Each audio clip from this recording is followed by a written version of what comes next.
This Crayon 301 DFS Picks episode of the NASCAR Gambling Podcast here on the Sports Gambling Podcast Network is brought to you by Circa Sports. Circa Sports is back with their Circa Survivor and Circa Millions contests. $14 million up for grabs. Get all the details right now at circasports.com. Driver, start your engine!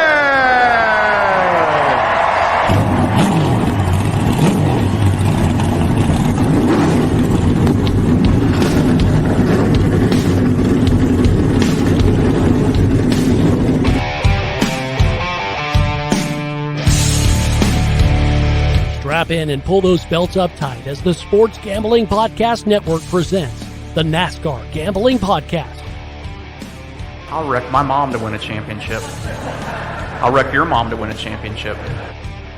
With all the news and the best bets for your NASCAR weekend. It refrains me from not beating the out of you right now because you asked me stupid questions. But since I'm on probation, I suppose that's improper to say as well. If you could talk about racing things, we could talk about racing things. Now, here are your hosts, Rod Villagomez and Cody Zeeb.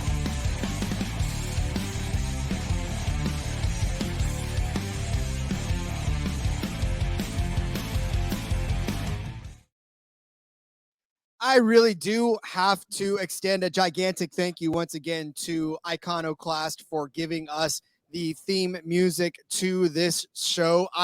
It goes underrated sometimes picking a fantastic music because we have listened to this song well over 200 times and I'm still not tired of it. So good job, Mark and the boys over there at Iconoclast. Find them on Spotify, Iconoclast. Their music is fantastic. Their entire library is fantastic. And again, we're hearing this thing 200 times. I still want to hear more of it because it is a NASCAR Gambling Podcast here on the Sports Gambling Podcast Network. He's Cody Zeeb.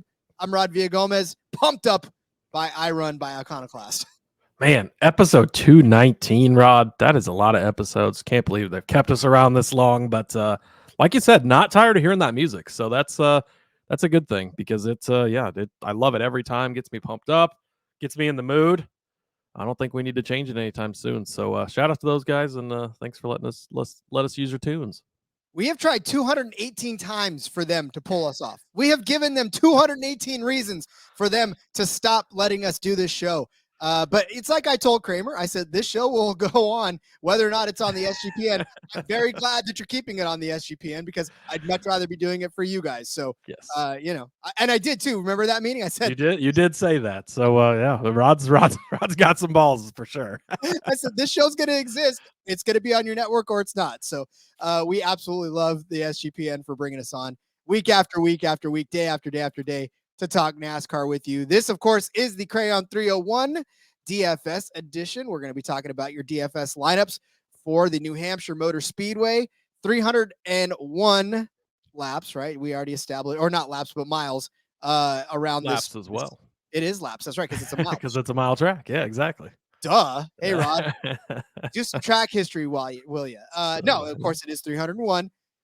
That means that's how many laps there are to lead in this. And of course, we talked about it earlier. There are going to be guys that probably jump out and lead quite a few of these laps. So we're going to be careful and try to pick you somebody that does. And then as we always do, we'll try to fill out the rest of your DFS lineup for this slate and win you some money in more ways than just gambling. Yeah, exactly. I mean, it's 301 laps. So, the last couple of weeks, it's kind of been built for place differential. You're not looking so much at laps led, right, with the Super Speedway because it changes hands so much with the street course in Chicago. Now we're back to the quote-unquote normal races. Short tracks, we know the package hasn't been great, right? Track position is the most key thing. Getting out front. Once you're out front, it's easier to stay out front. So likely you're going to have one, maybe two drivers that lead a bulk of these laps. You're going to need to get that guy or both of those guys, and that's going to be very key in building your lineup this week. As we go to New Hampshire here. And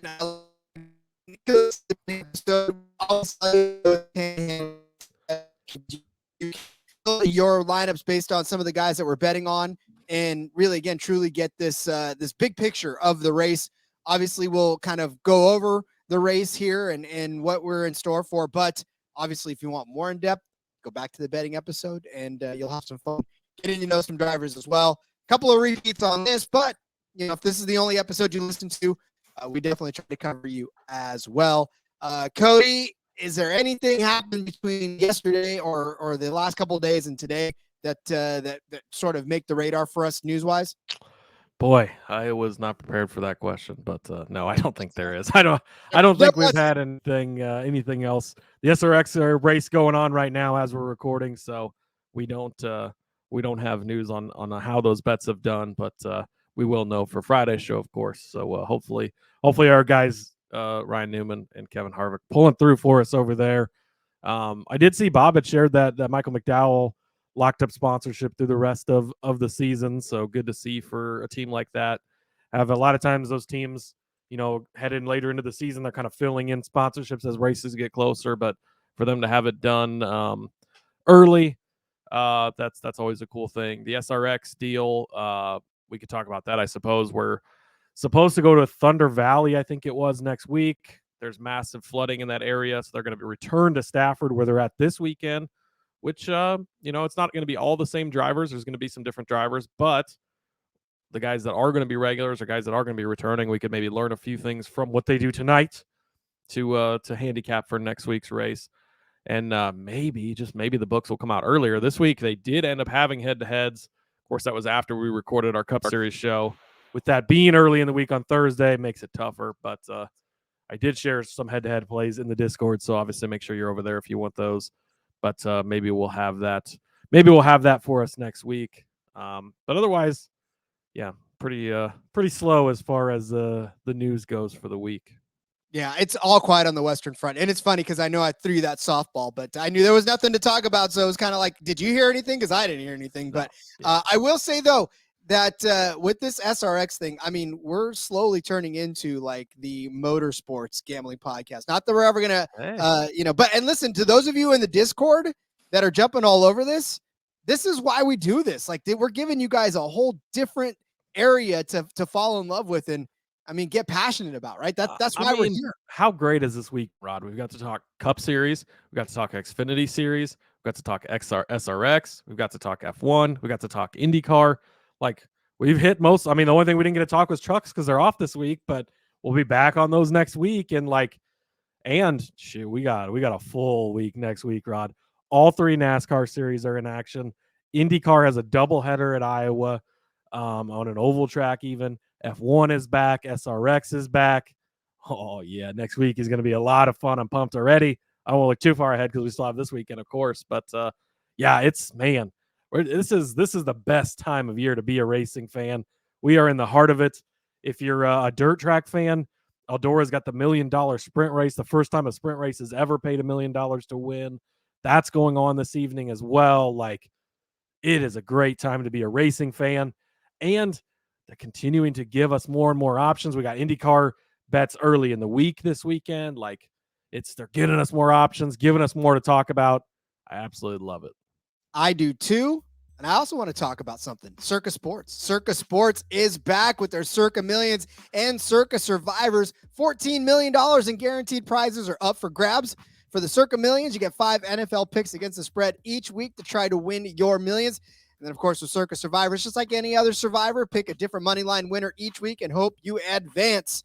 Best part about this, enter from Vegas and play from absolutely anywhere you want. Your couch, whatever state you're in, you can go out. As long as you've got internet, you can play this as well. Sports Gambling Podcast, the Sean and Ryan version, are going to be out in August, holding it down for you. So if you want to go meet them out there, go do that. They're good people, good hang. So go meet Sean and Ryan.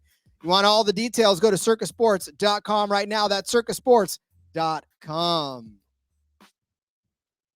All right, so as the name of this episode implies, it is, of course, the Crayon 301. As I was reminded, this is still a mile track. That means that 301 laps equals 301 miles in this flat Nashua. I keep saying Nashua. I knew somebody in Nashua. That's why Nashua, New Hampshire just comes and flows off the tip of my tongue now. I can never think of any other city, but Loudon, New Hampshire is where this track is. And again, we talked a lot about it too, as far as lap leaders on this being sort of important. Last season, Martin Truex Jr. will get into that more. 172 laps led out of the 301. And then on this track, also for Foxwoods, of course, this was the Foxwood 301, 66 laps for Kevin Harvick. Not a bad day there in 2021. 2020, 184 laps for Brad Keselowski, sensing a pattern here as far as laps led, 113 for Denny Hamlin in 2019. So there's a possibility for somebody to jump up and lead a lot of this race. So identifying those lap leaders is crucial. So hopefully we can give you some of those. Yeah, absolutely. It's going to be key to get the actual winner of the actual guy who leads a lot of laps, rather. Yeah. All right. Well, listen, as we always do, let's start you off for the low-priced driver. I'm going to go on record as saying it is balls hot here in California now. It is getting to the point where now it is hot. So if my speech gets a little impaired, it's because my mouth is trying to fight through all of this hot air. I want to clear something up real quick because we had this discussion the other day. We went out school shopping this evening with my daughter. Can't believe the summer's almost over. It's only a month till school. We got our list, so we went out shopping. So I was looking because we talked yesterday or whatever day we talked about Crayon and how I didn't think Crayon was an actual like brand name, right? I thought it was just crayons and like Crayola. So I'm looking and I'm like, there's no crayons here anywhere. So this is actually the Crayon 301, but it's not like Crayola crayons. It's Crayon Software Experts, a cloud-based digital IT company. So I wanted to give them a shout out because this has nothing to do with actual crayons, even though I thought that it had something to do with crayons. So I wasn't crazy thinking that Crayon was not an actual brand name because it's not. But yeah, I was trying to finish reading that because I had remembered to look it up as you were talking, and I'm like, what is the actual sponsor of this race? And it has nothing to do with actual like crayons. You would think that they would try to make a better and way to differentiate themselves. Quaker stayed at Walmart by Pennzoil, like whatever the hell sponsor. Like you would think it would be the Crayon IT Specialist 301 or something, not just the Crayon 301. Like nobody knows what the hell crayon is other than crayons. So you think it'd be the Crayon Software Experts 301, but I wanted to give them a shout out anyways because they're shelling out that sponsorship money, and now you know. And if you need a software based IT solution, check out Crayon. Be a New Hampshire thing. I'm just saying. Yeah. Anyways, back to the DFS part of things. Laps led is going to be key this weekend. Obviously, finishing position is always important. Place differential as well, but laps led, fastest laps, which are probably going to be one and the same for the most part. That is going to be what you are going to have to hit on, and that's the goal as we build these DFS lineups this week. It is indeed. Well, you know what? Should we just hit him with our high-priced drivers then? Let's do that. I think we jump right in. I'm going to go towards the top of the board here, and it is very much reflective of the books, the launch for the books, right? We talked about this in the betting episode. It's JGR heavy, it's Toyota heavy, and we didn't give these stats out, but I thought they were interesting. The last time a Chevrolet won a Cup Series race here, 2016, the Stewart-Haas Racing Chevrolet of Kevin Harvick. Obviously, they're not even a Chevrolet team anymore. Prior to that, Casey Kane for Hendrick in 2012 was the last time Chevrolet won at this track. So not a Chevrolet track in general. So we'll see, obviously, if that changes this week. But much like the odds, it's Christopher Bell at the top of the board this week at 11,200. Martin Truex Jr. at 11,000. Denny Hamlin at 10,900. Then Kyle Larson at 10,600. Big discount for where he is most weeks, right? So kind of a very much reflection as far as how the odds are set, how the DFS salaries are set here on DraftKings. So I am going to go right towards near the top of the board. Martin Truex Jr. Talked about him on the betting episode, how much I absolutely love him this week, how good he has been here in the past. $11,000 worth it. I'm going to pay up. I too anticipate this being a JGR Toyota race for the most part. And I anticipate Martin Truex Jr. being very, very good in this race. 7 of the last 8 races here, he's finished inside of the top 7. He was 12th in 2021, being the one of those 8 that he did not finish inside the top 7. That was the one where he had the rain incident early, got spun out. He recovered for a 12th place finish. Solid day. Last year led 172 laps. I believe he won both stages. Ended up making a bad His pit strategy call at the end, that's what cost him getting the actual win. But leading 172 of 301 laps is a nice solid payday for you. Other years when he has led at this track, 83 laps, 112 laps, 137 laps, 141 laps, 123 laps. He is very good here. When he gets out front, he stays out front, and he knows his way around this place. He's won the Clash earlier this season, third place at Martinsville. And then before Atlanta and Chicago the last 2 weeks, again, wildcard races, had 4 straight top 5 finishes, including that win at Sonoma, where we cashed our 35-1 winner. Second place at Nashville as well. It's been a very, very good season for Martin Truex. He has been very fast. Now we're coming to a track where he's been good before. He's been fast before. JGR's clicking. He's clicking. Everything is pointing up for Martin Truex. He is my favorite of all the drivers this weekend. I am very, very heavily invested in Martin Truex in many different markets, and DFS is one of those. And again, it's Martin Truex Jr., just a full turn from last season, and we're seeing a much different guy and a much different driver, back to that spry self that he used to be back in the day, and I, for one, am for it. A good Martin Truex Jr. is not bad for NASCAR. Speaking of another good driver, my guy, Kyle Busch. Going to give you Kyle Busch at $10,400 on this weekend. Just right to it, Kyle Busch on this track has led 1,134 total laps in his career. That's fantastic. The last substantial laps that he led, now, of course, obviously, most of those were in that 18 car because that was a JGR car. So Cody nailed it. Obviously, JGR has been good on this track. So obviously, Kyle Busch has been good on this track. 118 laps he led in 2019, 187 he led in 2017 when he started on the pole and won this race as well. 3 bad years in a row, a couple of crashes for Kyle, and then a 12th place finish last season to finish out his JGR career. But this season, Kyle Busch has 3 wins. He has led 226 laps. Now, granted, 121 of those came in Gateway, and we talked about comparable tracks to this. Obviously, Gateway, not necessarily exactly a mile, but it's also not a mile and a half. It's right there kind of in between where it's 1.25. So it's a semi-comparable track. Obviously, nothing is as comparable to New Hampshire as New Hampshire. But I will say that if anybody's capable of doing good things, it is Kyle Busch. And on this track, he has had several years worth of success. Yes, in a JGR car, but he's been able to take this Childress car across the finish line first 3 times this season, which is pretty impressive given it's his first year in it, right? He's locked into the playoffs. He can just go for broke on this one and try to go for the win. And look, his last few finishes have actually not been bad, right?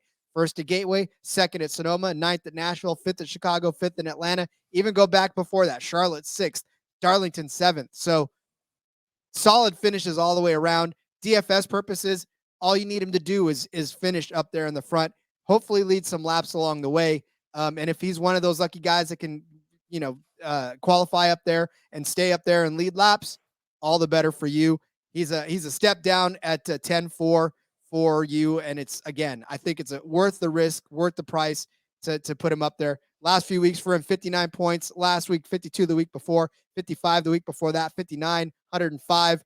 He's got you pretty consistently 50 to 60 points in DFS. So Kyle Busch, good play this week.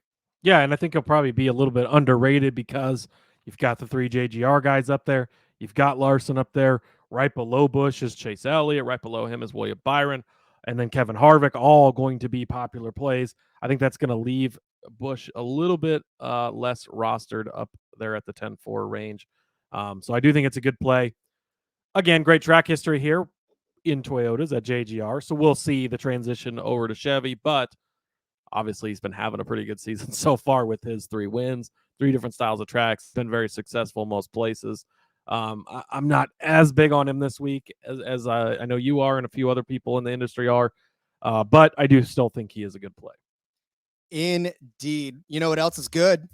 Playing on Underdog Fantasy. We're brought to you by Underdog Fantasy. Best Ball Mania 4 is here, and Underdog Fantasy is giving away $15 million. Underdog Pick'em is also a great way to get down on your favorite MLB, NFL, and NASCAR season player props and race player props on this. Spoiler alert, you may just find yourself hearing some of those in an episode this week. I'm just saying. So many ways to play and win on over on Underdog. Underdog is available in so many states. Go head over now to UnderdogFantasy.com. Use the promo code SGPN for a 100% deposit bonus up to $100. That's UnderdogFantasy.com. Promo code SGPN. Pretty excited though about that. Yeah. special Now that episode. Underdog has NASCAR on there, oh, buddy, I thought I was on Underdog a lot for best ball fantasy football. I'm excited, and there's some pretty juicy lines too. But yeah, like you said, yes. some stuff might be covered on Friday's bonus show, so you'll have to come back for that one for sure.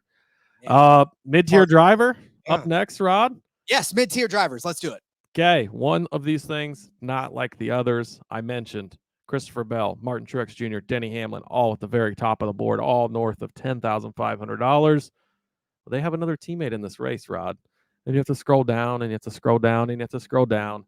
And Mr. Tyrone Gibbs finds himself at 7,600 down here, way below where he probably should be. And you know how much I love me some Ty Gibbs, how much I love to play Ty Gibbs. I'm going to do it again this week. Again, this is a JGR track. This is a Toyota track. The team has been good here. Gibbs has only been here one time himself. It was last season in the Xfinity Series race where he led 49 laps before he ended up getting in a wreck and not having a great finish. But as good as this team has been, as good as we expect all three of his teammates to be, again, the three highest priced DFS drivers, the three odds-on favorites to win this race, I don't expect Gibbs, obviously, to be up there necessarily that good just yet.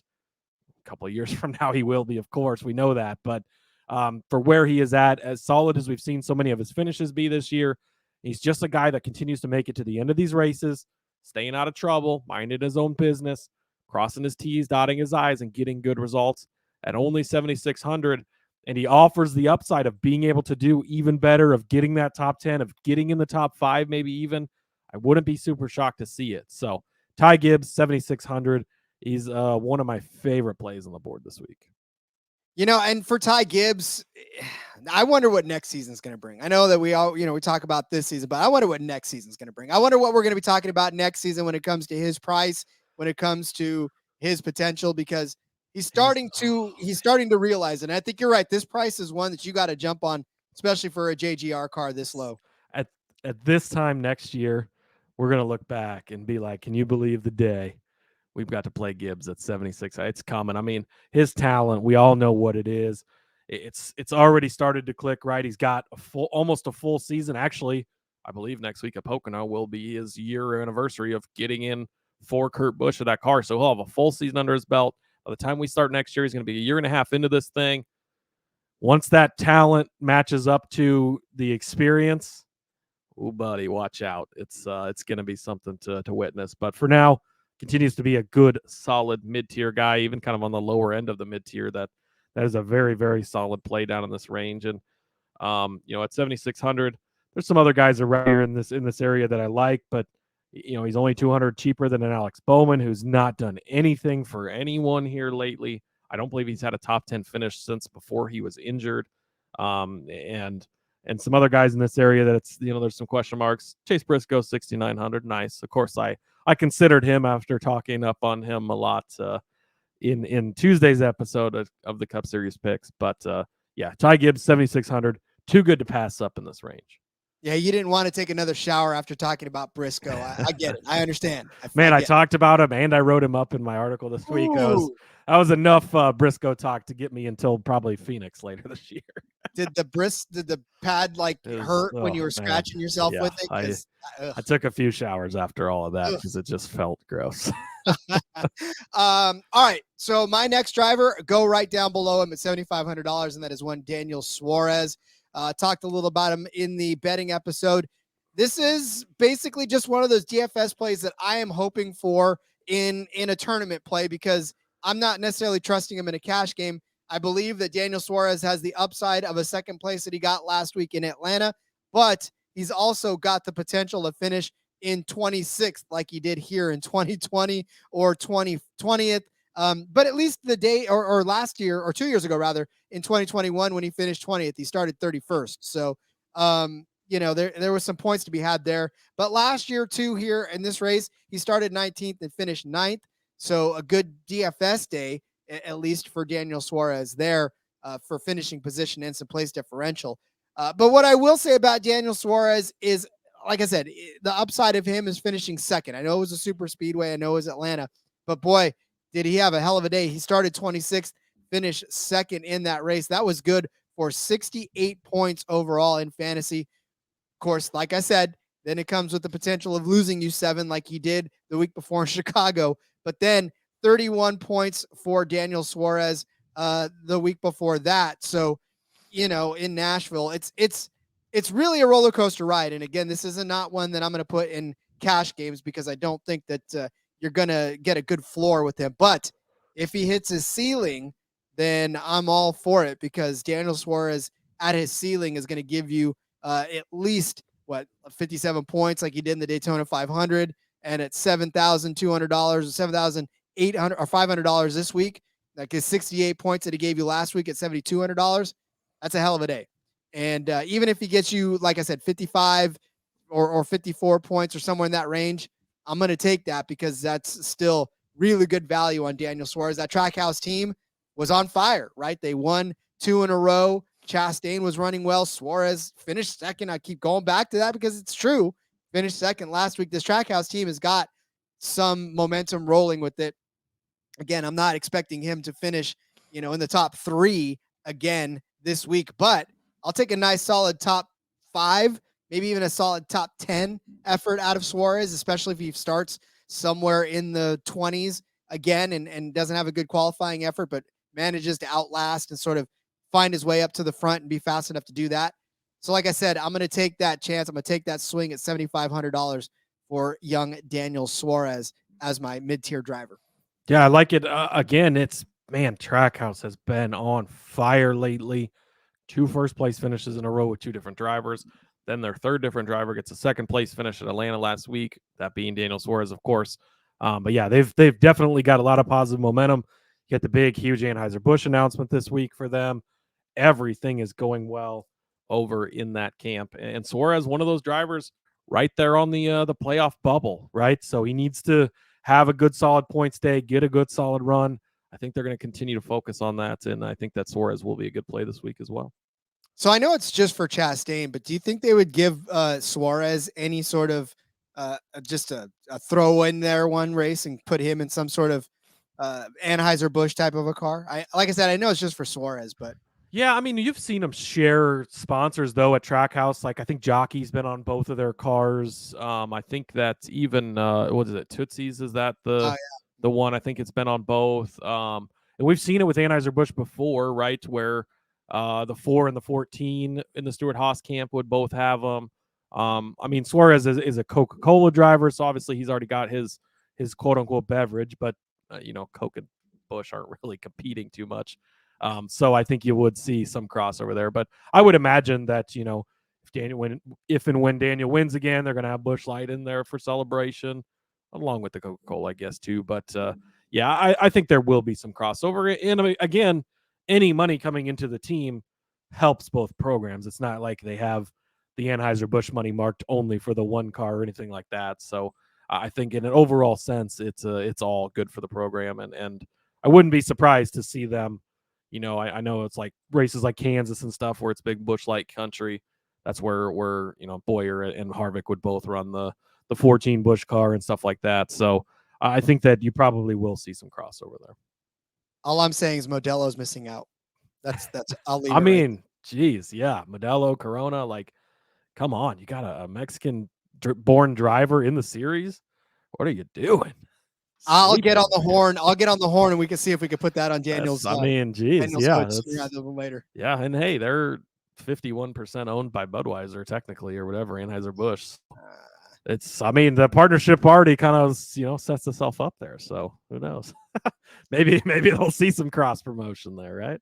I know where my next tweet's going. Exactly. Yeah. Geez, Rod's over here just figuring out deals for guys. I'll take it. Give me just a little bit of that commission. I don't even care at this point. Yeah, just a little slice, right? Little slice. When that happens, just call me up. But All right. Speaking of fine alcoholic beverages, there's a show wrapped around one of those. We're going to introduce it to you. Oh, right wow. Your now. Rod's professionalism just gets me every time. He's so good at this. Well, I'm going to turn the table over to my buddies, Justin and Miranda. They're going to tell you about their show here on the SGPN network. Hey, everybody. If you play fantasy football, especially in auction leagues, or you're a whiskey fan. yes, exactly. Check out the Sports Gambling Podcast Fantasy Football Channel show, Old Fashioned Football. Coming to you every Tuesday morning, give us a listen. We'll bring you the latest fantasy football data, including The injury report, studs and duds, waiver wire targets, and suggested fab. market movers. After all, we are the Marks, He is my hubby. and she's J Mark's wifey. And we're bringing all this to you while drinking an old fashioned and giving you our honest review of a different whiskey every week. All that and more. Hop on over, give us a listen. Come for the football, stay for the whiskey. This ad's almost done. Going once, going twice. Sold. I was not much of an old-fashioned person a while back, but this show really got me involved in wanting to try them. And so I have done myself the favor now of wherever I go, one of the first drinks I'll order is an old-fashioned just to see the differences. So it's thank you, Justin and Miranda, for opening my eyes to a whole different world of getting drunk. There you go. Hey, I mean, you can't really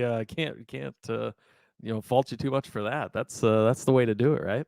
Yeah, and listen, in my journeys, it's been eye-opening. There are people that definitely make them a lot different than others. So that's the whiskey market, something that's exploding.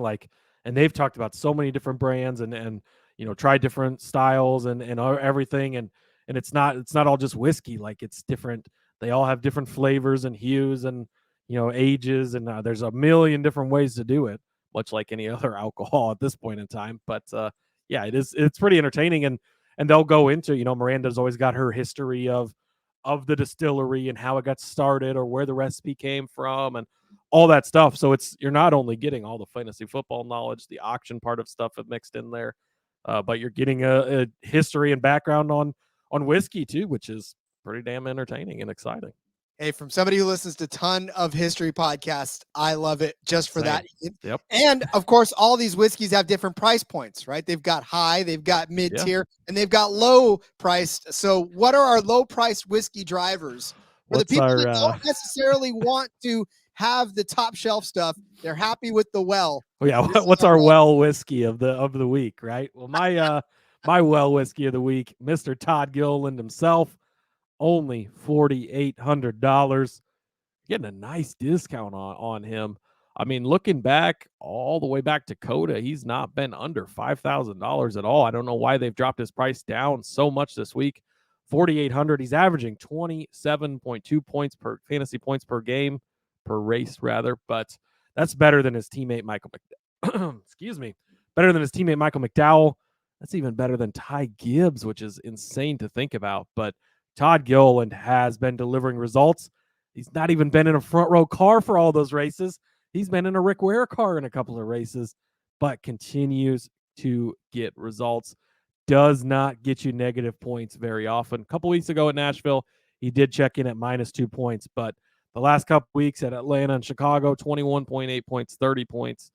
Then, like I said, Nashville was a little rough. You go back to Sonoma, he had 26.9. Gateway, a flatter track, Rod, 41 points. He started 28th that day, finished in 15th. You go back and just look through his history here. He has got some really good finishes. Darlington, a tough track, he finished 11th. Even a place like Kansas, he finished 24th. You go back, he's got 25th place finish, a 10th place, a 25th, an 8th place finish at Bristol Dirt, 15th back at Richmond, 10th place back at Coda. Like, he is just continuing to deliver solid results. He's got 4 top 10s on the season, and you don't even need him to get you that good of finishes because he's only 4,800. He's got that upside. He can get in the top 15, even the top 20, and get you solid weeks, most weeks. He has continued to impress me week after week. Todd Gilliland is a guy that you can put in your lineup. You can feel safe and secure about it. I think you're probably going to have a lot of people playing the Ryan Newmans this week, the Cole Custers this week, because those are bigger names, right? Former Stuart Haas drivers and Penske driver and all that. But they're in those Rick Ware cars, which you don't expect to do as well on a track like this. Gilliland, front row, of course, we know isn't a Hendrick or a Gibbs by any means, but they're also not a Rick Ware, right? They're definitely a step up from that. They continue to bring good cars for both him and McDowell week to week. Should not be this cheap. Makes it easy as a quote unquote punt play where you're not really punting because he still has a very solid upside and continues to get solid points week in and week out. 4,800, my whiskey of the week, Todd Gilliland. Not a bad whiskey to have, and really for Todd Gilliland's purposes, we definitely know that he is, he's just one of those guys where you don't want him to lose you points. And like you said, he doesn't lose you points. Guys this low, that's all you're wanting. You're just wanting them to be able to hold serve and to just figure out that they can at least keep you where you're at. So definitely love me some Todd Gilliland. All right, I will turn my attention to Justin Haley in the number 31 car. Justin Haley this week is a nice little $5,800. And really the reason is this. He's $5,800. You probably wouldn't expect him to be $5,800. His price is a little inflated given the fact that he has finished inside the top 10 in the last two races. In fact, he finished second at Chicago, but we all know that was shortened, and we all know the story around that. But he did finish 8th in Atlanta, and he was running up around the front. He actually earned his spot there. But really, the fact that Justin Haley is 15th overall in fantasy points per race, that is impressive in and of itself. He's averaging about 31.2 fantasy points per race. And again, even if you carried that out to about his 5,800, if you rounded it up to 6,000, that'd still be close to over five times his price as far as what he's getting you back. So I'm just with Justin Haley, you're either going to get 47, 84, or 0.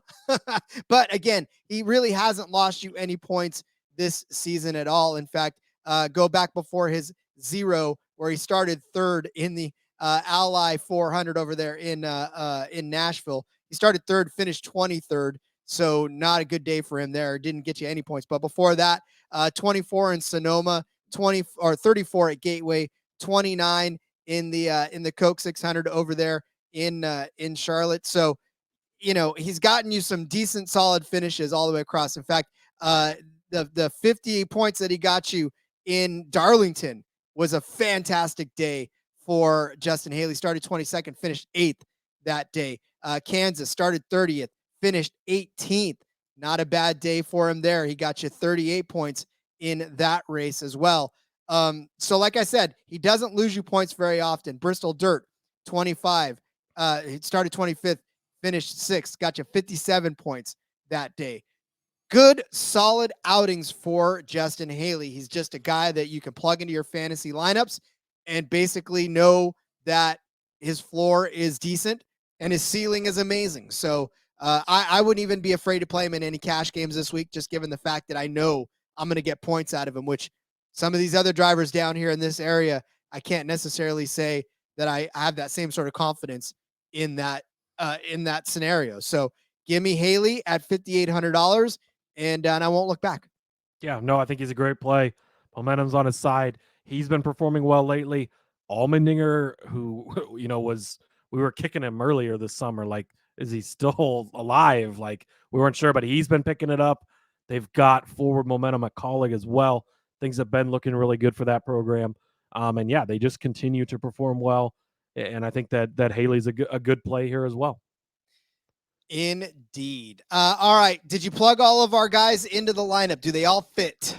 They all fit easily. You got 2,900 left over, so you can definitely make some different swings in some different plays here as well. But I think we've got a pretty nice, solid lineup here. Obviously, we don't know the starting lineup yet, so some things could change. But yeah, I feel like these are all good drivers to start the base and use in different scenarios throughout your DFS building process this week.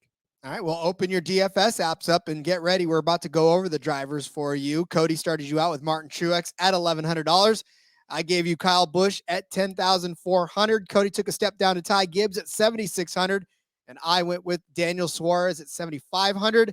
Cody said finish your lineup up with Todd Gilliland at $4,800, and I said you can add Justin Haley at $5,800 to go with it. So that is your DFS picks. And of course, you can use all those in a lineup if you want. Get creative and make your own and have some fun with this magic mile over there in Loudon, New Hampshire for what is probably going to be, hopefully Sunday's not wet and rainy. We're just going to hope for that, I hope. Yeah, we're going to hope for that, Rod. That's the key. We're going to do a lot of hoping. Yeah. I'm lighting candles. Like what are we lighting candles for? Yeah, Sheldon Creed and the weather. Those are the two things that are getting our candle offerings to the racing gods this weekend. Because again, the weather, we'll see. It's going to be interesting. We talked about it again on Tuesday in the Cup Series show as well. They do have that wet weather package. They won't race in heavy rain or anything like that, but if the track is wet, if there's not lightning, of course, that's always the key. But might see some sprinkle tires this week, so we'll just have to see. We'll have to see, and we will, and you'll see too, and we'll let you go do it so you can build your DFS lineups. Coming back tomorrow with a fun episode. This is going to be fun. I can't wait. We haven't done one of these before. It is, of course, our Underdog Pick'em picks, and we're going to share them with you, and we're going to play alongside. I've already got mine locked in, so I can't wait to bust out what I chose for you guys. Yeah, same here. I've picked mine, and it was, man, they've got some good lines over there where I think we could take good advantage, build some basically parlays of finishing positions is almost what it amounts to. So going to be a lot of fun. Might have to cook up a big parlay for the weekend as well. So tune back into that. Maybe we'll throw some NASCAR, some IndyCar on there together, and it'll be a good time to finish out the week on a fun Friday. It will be. All right, then in the meantime, as we get them ready for Fun Friday, let everybody know where they can find you on social media. Follow me on Twitter at Husker_Zeeb. You can find all my work over there. Got a ton of articles out at sportsgamblingpodcast.com. Share everything over there. Check out the F1 Gambling Podcast this week as well. It turned into the F1/IndyCar Gambling Podcast for the week. Recapped the British GP. Talked about Daniel Ricciardo being back in the seat for the rest of the season. And previewed Toronto there for the IndyCar race and gave out some of our best bets. And, man, I feel like it's going to be a good week over there as well. It's been a good week already, and it's going to continue to be a good week. So follow me on Twitter at RJ Villagomez. Link in the bio, everything I got going on, whether it's here. Check out In Between Media. Set that to roll solo this week, but he definitely held it down very well. So check that out on YouTube. I'm making my video debut for frequency's sake, because why the hell not? I'm going to have a parlay party over there. So check that out. I'll post that on Twitter. You can have fun. Follow me along there as well. Back tomorrow, Underdog Pick'em Picks. It'll be the first time we do it. Probably won't be the last. So we'll see you then. Till next time, let's go racing and let it ride. Come on, Lord.